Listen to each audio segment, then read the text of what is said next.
Yeah, the cooperation between governments and the private sector is crucial for strengthening regional economic integration.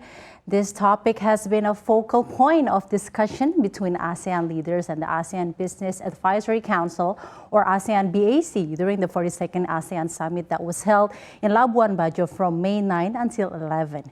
But what exactly is ASEAN BAC and what role do they play in boosting ASEAN's effort towards economic centrality, both regionally and globally? I will discuss this further through this presentation, ASEAN, the Epicentrum of Growth. So let's look further on how ASEAN BAC was established. The ASEAN BAC was established by the Asian heads of states and government at the 7th ASEAN Summit in November 2001 in Bandar Sri Begawan, Brunei Darussalam. ASEAN BAC, or the Asian Business Advisory Council, plays an important role in driving ASEAN's economic integration at both regional and global levels. This composed of influential business leaders. ASEAN BAC serve as a bridge between governments and the private sector, promoting collaboration and implementing impactful initiatives.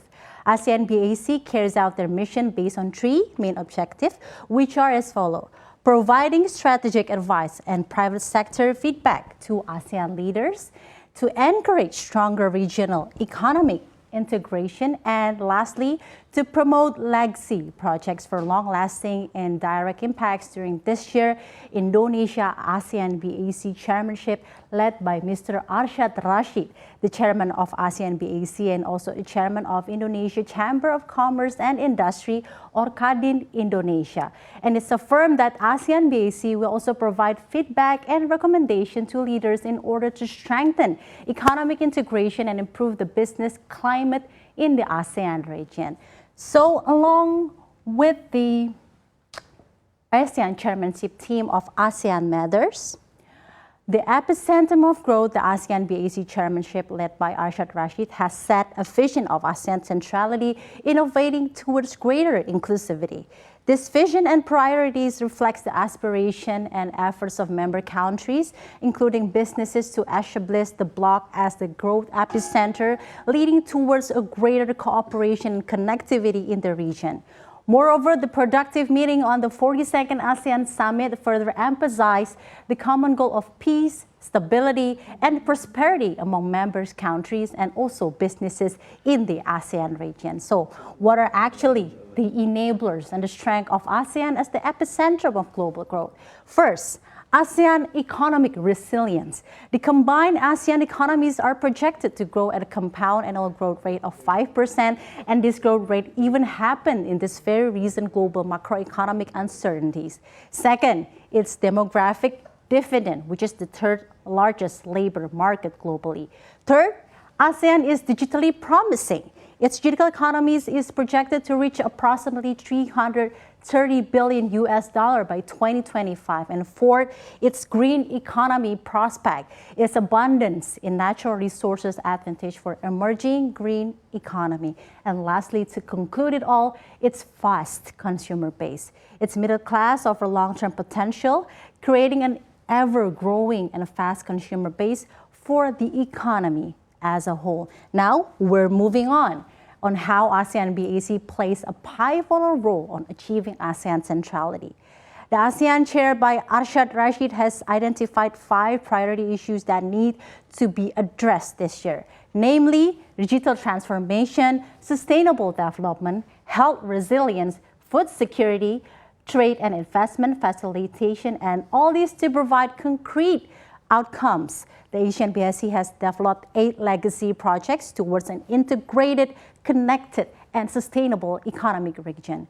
Arsyad Rashid said these projects, including the ASEAN QR Code, Marketplace Lending Platform, Wiki Entrepreneur, ASEAN Net Zero Hub, Carbon Center of Excellence, ASEAN One Shot Campaign, Inclusive Closed Loop Model for Agricultural Products, and the ASEAN Business Entity.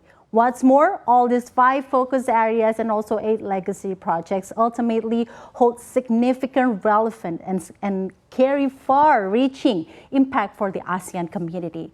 The digital transformation itself will bring advancement in cross-border payment, MSMEs empowerment, and boost financial inclusion in the region of ASEAN. on developing common net zero framework by the upcoming years and advancing the carbon market, sustainable development will be its key focus area.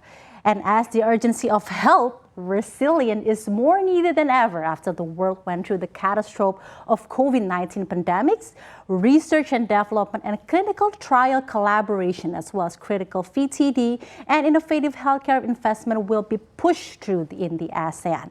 Food security will also account inclusive closed-loop model, ensuring food security while maintaining its productivity. And last, favorable environment for stronger intra-ASEAN trade and investment integration while revisiting the free trade agreement will be the objective of trade and investment facilitation. And more importantly, continuing the journey towards ASEAN goal as the epicenter of growth, the upcoming ASEAN BAC Summit in Jakarta, scheduled for September 3 until 4, will serve as a significant milestone. This summit will showcase the key priorities and legacy projects that will drive regional innovation and also inclusivity. The summit provides a platform to recognize the remarkable achievement of business and individuals, including MSMEs, through the prestigious ASEAN Business Awards ceremony held on September 4, 2023. By upholding the principle of centrality, innovation, and inclusivity, ASEAN BAC, led by Chair Arshad Rashid, reflects the spirit of ASEAN as a unified entity, striving for innovation, inclusivity, and ultimately realizing its aspiration as the epicenter of growth for the world.